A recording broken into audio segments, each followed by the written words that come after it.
Hey, so today we are looking at nail heads, and nail heads, like taping, has many levels to learn, right? But today we're just going to examine, you know, I guess a certain pattern of moving from one wall to another.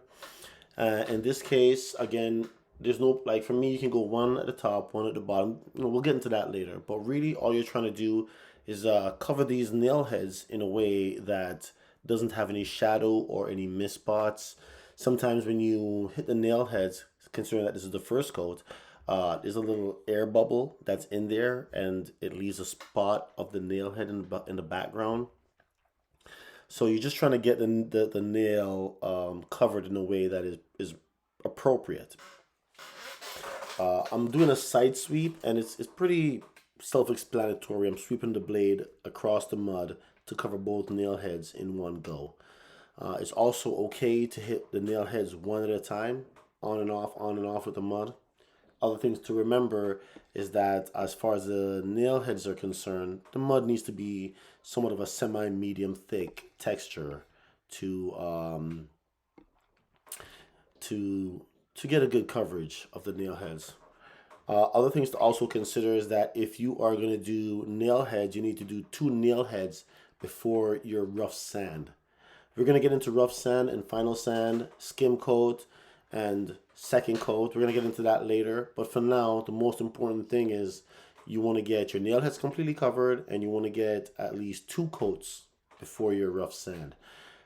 You also don't want to add the mud too thick nor too thin. Flat, clean, and simple. That's what you're trying to do. Flat, clean, and simple, I guess.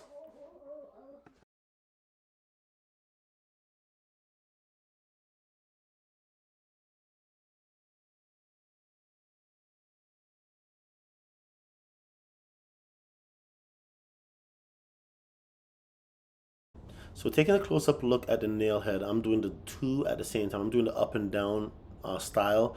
You can spot it one at a time, but the idea is to completely hide the nail head. Sometimes there's a little black spot that's left behind. Don't leave it behind. Spot it.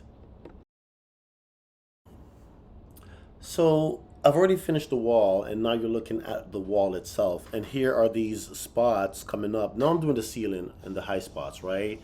As I said before, the way I tape is to do the walls first and the ceilings after, or do one thing at a time. I have a specific way I want to start the job and a specific way I want to finish the job. I want to start the walls first, then do the ceilings after. This is an example of that. But another example is of how fast these nail spot dry throughout the course of your work, right?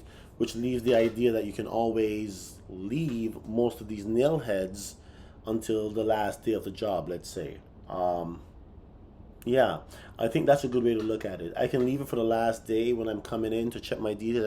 I don't have to do it first because even though it looks good first, it's the easiest to dry, which is the last. I like to get the stuff that dries priority on drying. I want to get those things out of the way first. So nail heads have a priority for me, but not one that I do on the first day.